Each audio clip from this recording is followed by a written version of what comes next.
Programming a smart key fob for your 2017-2020 Chevrolet Bolt is a straightforward DIY process using the car's onboard computer. No special tools are needed beyond the vehicle and fob. The pairing mechanism involves cycling the ignition to the on-run position multiple times without starting the engine. Then press specific buttons on the fob, such as lock and unlock, to synchronize with the vehicle. Make sure to replace the key fob battery with a fresh one before starting. You can program up to 4 fobs per vehicle, but reprogramming overwrites existing ones. Security patches through over-the-air software updates are recommended to mitigate hacking risks.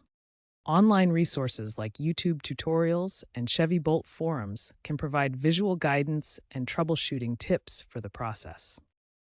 Most DIY key fob programming attempts succeed, but common issues like weak fob batteries or timing errors can lead to failures. Improper programming attempts can trigger the vehicle's anti-theft system, causing lockouts. Expert advice emphasizes using fresh batteries and avoiding any interruptions during the programming process. For newer models, digital keys are becoming prevalent with integration of Apple Car Key and Google's Digital Car Key.